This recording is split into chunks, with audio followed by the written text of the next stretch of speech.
Ration দুর্নীতি মামলায় যদি এখনও পুলিশি তদন্ত চলে তাহলে তা স্থগিত রাখার নির্দেশ দিলেন কলকাতা হাইকোর্টের বিচারপতি জয় সেনগুপ্ত। একই সঙ্গে আদালতের তরফে নির্দেশ দেওয়া হয়েছে এই সংক্রান্ত নিম্ন আদালতের বিচার প্রক্রিয়াও বন্ধ রাখতে হবে। সোমবার উচ্চ আদালতে বিচারপতি সেনগুপ্তের এজলাসে রেশন দুর্নীতি মামলার শুনানি ছিল। শুনানি চলাকালীন আগামী 5ই মার্চ পর্যন্ত রেশন দুর্নীতির মামলাগুলির উপর পুলিশি তদন্তে স্থগিতাদেশ দেওয়া হলো। একই সঙ্গে এই মামলায় রাজ্যের কাছে কেস ডায়েরিও তলব করেছে আদালত। আদালতের যুক্তি, 2019 সালে বালিগঞ্জ থানায় দায়ের হওয়া এফআইআর এর ভিত্তিতে রেশন দুর্নীতি সংক্রান্ত মামলা শুরু হয়েছিল। এখন 2024 সাল, এখনও এই দুর্নীতির মামলায় তদন্ত চালিয়ে যাচ্ছে পুলিশ। তাই আপাতত পুলিশকে সেই মামলার তদন্ত বন্ধ রাখার নির্দেশ দেওয়া হলো। এরই পাশাপাশি ইডির অভিযোগ, রেশন দুর্নীতি সংক্রান্ত একাধিক মামলায় রাজ্য পুলিশের কাছ থেকে উত্তর চেয়েও পাওয়া যায়নি। তারা বিষয়টি হাইকোর্টকে জানিয়েছে। 2019 সালে রেশন দুর্নীতি মামলায় 6টি এফআইআর দায়ের হয়েছিল। সেগুলির ভিত্তিতেই তদন্ত শুরু করেছিল ইডি। শুক্রবার 2রা জানুয়ারি হাইকোর্টকে তারা জানিয়েছিল মামলাগুলির অগ্রগতি কেমন তা জানতে চেয়ে রাজ্য পুলিশের ডিজিকে চিঠি দিয়েছিল তারা। একই সঙ্গে এই মামলায় যুক্ত থাকা ব্যক্তিদের বিরুদ্ধে ব্যবস্থা নেওয়ার জন্য চিঠি দেওয়া হয়েছিল ডিজিপিকে, কিন্তু কোনো প্রশ্নেরই জবাব আসেনি। তারপরই ইডিকে হাইকোর্টে জানিয়েছিল রেশন দুর্নীতি তদন্ত করতে ব্যর্থ হয়েছে রাজ্যের পুলিশ। তখনই রেশন দুর্নীতি মামলাগুলির তদন্তভার সিবিআইকে দেওয়ার আর্জি জানায় তারা। সেই মামলাগুলিতেই এবার পুলিশি তদন্তের উপর স্থগিতাদেশ দিল কলকাতা হাইকোর্ট। এটা খুবই গুরুত্বপূর্ণ একটা বিষয়। আমার কলিগ মানস নস্কর, তিনি তার প্রতিবেদনে কি বলছেন শুনবো তার বক্তব্য।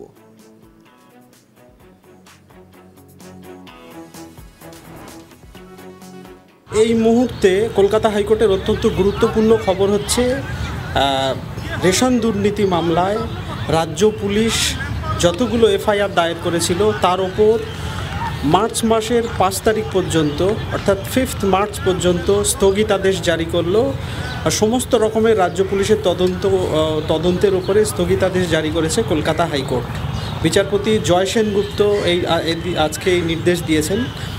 তিনি একই সঙ্গে জানিয়েছেন যে নিম্ন আদালতের সমস্ত বিচার প্রক্রিয়া আপাতত বন্ধ থাকবে। আমরা জানি যে রেশন দুর্নীতি মামলায় রাজ্য পুলিশ 2016 সাল থেকে 2022 সাল পর্যন্ত মোট 6টি এফআইআর দায়ের করেছিল। তার উপরে তদন্ত সেইভাবে রাজ্য পুলিশ এগিয়ে নিয়ে যায়নি বলে সিবিআই এবং ইডির তরফ থেকে একাধিকবার অভিযোগ করা হয়েছে। তারা সম্প্রতি কলকাতা হাইকোর্টে শাহজাহান শেখ মামলায় একটি নতুন আবেদন দাখিল করেছে ইডি। সেখানে জানিয়েছে যে রাজ্য পুলিশ যে এফআইআর দায়ের করে যে তদন্ত করছিল, সেই রাজ্য তদন্তে এতদিন সেইভাবে কিছুই করেনি। তাদের কাছে একাধিকবার তদন্ত সম্পর্কে জানতে চাইলে রাজ্য পুলিশের তরফ থেকে কোনো উত্তর দেওয়া হয়নি। সম্প্রতি রাজ্য পুলিশের ডিজিকে চিঠি দিয়েছিলেন ইডি আধিকারিকরা। সেখানে জানতে চাওয়া হয়েছিল যে এতদিন রাজ্য পুলিশ কি তদন্ত করেছে এই ব্যাপারে, কিন্তু রাজ্য পুলিশের তরফে কোনো সদুত্তর দিতে পারেনি। তার জন্যে তারা কলকাতা হাইকোর্টে বিচারপতি জয় সেনগুপ্তর এজলাসে আবেদন জানায় যে রেশন দুর্নীতি মামলায় যতগুলো এফআইআর দায়ের করেছিল রাজ্য পুলিশ তার উপরে তদন্তে স্থগিতাদেশ দেওয়া হোক এবং সমস্ত তদন্তভার তাদের উপরে দেওয়া হোক। কারণ ইডির তরফে আশঙ্কা করা হচ্ছে যে রাজ্য পুলিশ যদি এই মামলায় তদন্ত চালিয়ে যায় তাহলে একাধিক নথি তারা বিকৃত করতে পারে বা প্রকৃত সত্য সামনে তারা নিয়ে আসবে না বলে আশঙ্কা করছে ইডি। আমরা জানি যে রেশন দুর্নীতি মামলায় ইতিমধ্যেই রাজ্যের প্রাক্তন খাদ্যমন্ত্রী জ্যোতিপ্রিয় মল্লিক জেলে রয়েছেন। তার আত্মসহায়ক তিনি এবং বনগাঁ পুরসভার প্রাক্তন চেয়ারম্যান শঙ্কর আড্ড, তিনিও জেলে রয়েছেন। একই সঙ্গে রেশন দুর্নীতি মামলায় অন্যতম অভিযুক্ত শাহজাহান শেখকে ইডি খুঁজছে। তার বাড়িতে একাধিকবার ইডি আধিকারিকরা গেছে, সেখানে গিয়ে ইডি আধিকারিকরা আক্রান্ত হয়েছে। ইডি আধিকারিকদের তরফে তার ইতিমধ্যেই শাহজাহান শেখের নামে লুক আউট নোটিশও জারি করা হয়েছে। তারা আদালতে আগেই জানিয়েছিল যে কোথাও শাহজাহান শেখকে আড়াল করার চেষ্টা করছে রাজ্যের শাসক দল। শাহজাহান শেখের থেকে গুরুত্বপূর্ণ তথ্য উঠে আসতে পারে, সেই জন্যেই তাকে জেরা করতে চাইছে ইডি আধিকারিকরা, কিন্তু তিনি আপাতত তিনি পালিয়ে বেড়াচ্ছেন এবং শাসক দলের ছত্রছায়ায় থেকেই তিনি পালিয়ে বেড়াচ্ছেন। রাজ্যের প্রাক্তন খাদ্যমন্ত্রী জ্যোতিপ্রিয় মল্লিককে জিজ্ঞাসাবাদের সূত্রেই শাহজাহান শেখের নাম এসেছিল, যদিও শাহজাহান শেখের তরফে ইতিমধ্যেই নিম্ন আদালতে আবেদন করা হয়েছে যে যাতে তার জামিন মঞ্জুর করা হয়, তার কারণ তার বিরুদ্ধে ইডির হাতে পর্যাপ্ত তথ্য প্রমাণ নেই। তার জন্যেই ইডি তাকে ধরতে পারছে না।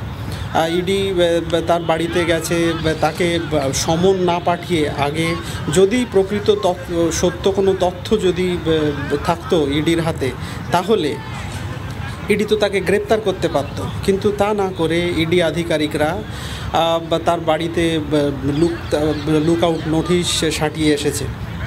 ফলে এবং যেহেতু শাহজাহান শেখ একজন জনপ্রিয় রাজনৈতিক নেতা, তাকে কোথাও একটা এই মামলায় যুক্ত করে তার বদনাম করার চেষ্টা করা হচ্ছে, তার বিরুদ্ধে ষড়যন্ত্র করছে ইডি বলেও তিনি নিম্ন আদালতে জামিনের আবেদন জানিয়েছিলেন।